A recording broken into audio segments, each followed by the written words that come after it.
Distinct honor to stand before you today and talk about my big brother. Tommy gave you a 10-cent version of his life, and I'll try and provide a little more detail on some of those intimate facts. First of all, let me say, an improvement has been made in heaven in the last week. Undoubtedly, Tom was welcomed by the heavenly host and assigned a seat of honor next to Mary Alice within the fold. Now, anyone who has known Tom for any appreciable amount of time knows of his devout attention to religion, and it was reflected in his everyday life. This is a man who attended Mass daily at St. Barnabas Church for several decades. Now, if that sounds astounding, it is astounding. This is a man who has a reflective, overwhelming outlook for God, country, and family. Man tries to establish his own destiny by planning his life, and those plans only come to fruition when they're endorsed by God. And I know Tom's life was in fact endorsed by God. I'm very much moved by the crowd that's here today. It's not unexpected, however, because I know how Tom was viewed within the community. And a lot of people here have heard me talk before on more joyous occasions, Tom's 75th birthday party, and then more recently at Mary Alice's and his 50th wedding anniversary.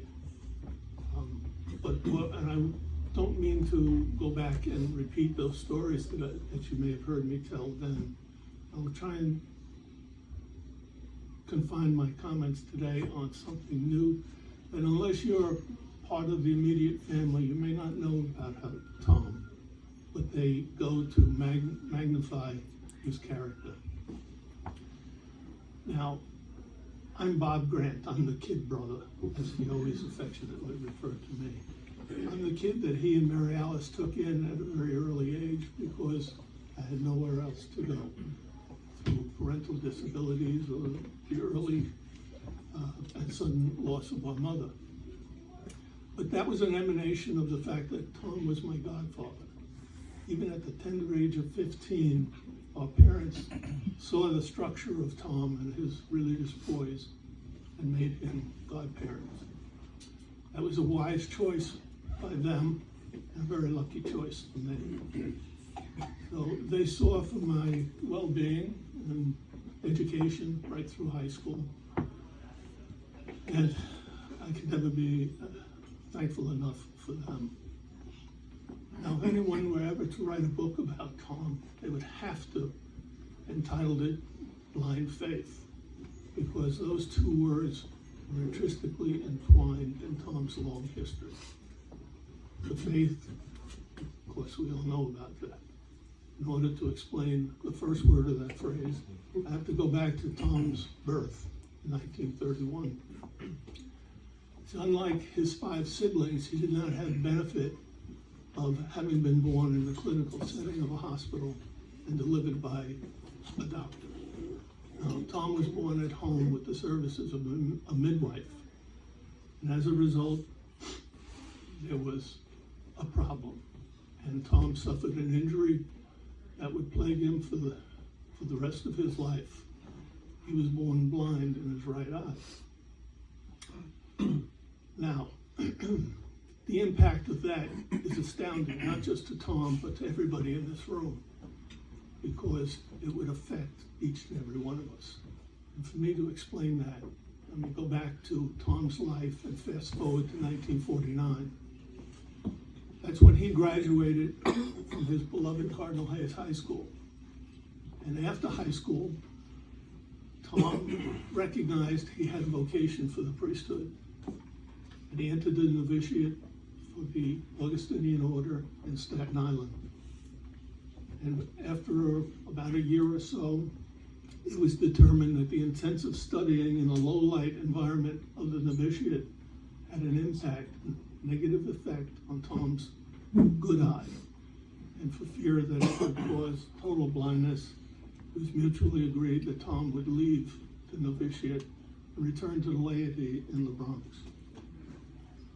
Now just think about that for a second. Had Tom not been born blind in one eye with total health, he would have no doubt become an ordained priest, which means there would be no Grant family, no Grant house on Martha Avenue, no associated friendships with anyone here.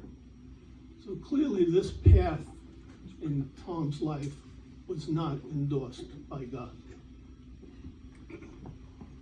Now, let me digress for a second. When Tom returned to the Bronx, at that time, this country was engaged in a war that termed a police action in Korea. And that caused a massive induction of young men into the military, which Tom was included. So Tom was in the Marine Corps, and if you stop to think about it, it was, Tom and I often discussed this and thought it was somewhat amusing and certainly ironic that his eyesight did not qualify for the priesthood, but had no such effect on the military. You can only deduce from that the Augustinian order had a higher standard than the Marine. Tom would often talk to me about his time in the Marine Corps, and I'll share one anecdote with you, an amusing one. When Tom had to qualify on the range, it wasn't an easy task. You see, at that time, the weapon of choice for the military was the M1 rifle, which, when fired, ejects a casing up and to the right. Now, Tom, trying to qualify on the range, obviously could not see through the right eye to the target. So he had to turn his head considerably so that he could line up with his left eye and shoot, causing the ejected casing each time you hit him square. And I'll bet that was painful, because I don't know how many rounds Tom had to fire, but I bet it was quite a few. Tom found that amusing, which is his nature. But I had to quip with him that, do you think that caused your droll sense of humor? We've all heard the jokes over the years. But that was Tom and his nature. So when Tom came back to the Bronx, he took a job with Collier magazine, but that was short-lived because, as Tom had mentioned, a Major League scout had recognized Tom's talent as a catcher. He was a wonderful catcher with a rifle arm. And he signed a Major League contract, a professional contract with the baseball team. And he progressed through the ranks and eventually was brought to the parent club at the Polo Grounds, the New York Giants, as a bullpen catcher. And it looked like now the path that Tom's life was going to take would be in professional baseball. But alas, what major league team wants a catcher who cannot peripherally see down the right field line? So once again, that path that looked like it was going to be Tom's future was not endorsed by God. Now, for every door that slammed shut on Tom, another one flew wide open. And this one flew very open, for it allowed Tom to come back to the Bronx and the opportunity to meet the love of his life, Mary Alice Sheridan. And as a result, that path in life was not just endorsed by God, it was blessed by God in St. Barnabas Church in April of 1959. As a result, they raised 6 wonderful children, 10 grandchildren, 1 great grandchild, and another one about to join the fold. But although Tom gave up on baseball, he found another niche in life, and that was refereeing. And he did that for a number of years and achieved notoriety in the field. And when age caught up with him and he could no longer run down the field and keep up with the halfbacks, he became a mentor for other referees who wanted to join the ranks. And I met a great many of them at the breaks in the last 2 nights, and they spoke so highly of him. It was very gratifying. Now, there came a time when Tom retired from refereeing altogether, but it was not his nature to sit at home and just absorb the sedentary life. So he would go for 2-a-day walks in the neighborhood. And when Joanne and I would come to visit from Virginia, I would accompany him on these walks. Now the walks would start at 240th Street and go up Martha Avenue, turn onto McLean Avenue and go as far as Kimball Avenue, and then return. But these walks generally took about an hour and a half. It's not a very long time. Not because Tom was a slow walker, but because we couldn't virtually go more than 15 feet before he was being greeted by parishioners and fellow residents of Woodlawn. And he would engage in jokes and conversations, and each one had an introduction of his kid brother. And I remember one episode where we were coming back from Kimball Avenue, and Tom was talking to shopkeepers along the way. And one shopkeeper invited him into the store, once again, introducing his kid brother.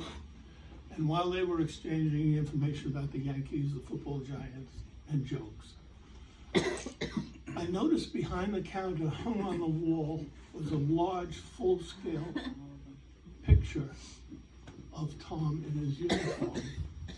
And this amazed me. But what astounded me was, it was autographed. And I couldn't help but think to myself, do all the shops have pictures? Are they all autographed? And so did he use an auto pen? And then I quickly dismissed that because I know Tom was not a techie. He knew more about hi-fi than Wi-Fi. And I would have talks with Tom about that, and I'd say, you know, some people consider you to be old school. But I think the more accurate description would be that you're Old Testament. And he didn't argue with that. I'm going to miss my brother very dearly. It causes a pain that even tears can't express. But he was a wonderful gentleman who lived a great life. This is a man who offered himself to God through the ministry. He was a Marine. He was a professional baseball player. He was a member of the Cardinal Hayes Hall of Fame. This is a gentleman who is easily recognized by sports superstars, greeted on a first-name basis by NFL franchise owners. And he walked and was asked for by captains of industry. To me, he was something even more special than that. Of course, he was a loving husband and father. But to me, he was my literal and figurative godfather. And I don't know of any issues in life that Tom left unfulfilled. And for that reason, I don't think of his life as being over. I would describe it as being completed. So I'd like to thank you for your attendance and your attention today in honoring my big brother. Thank you.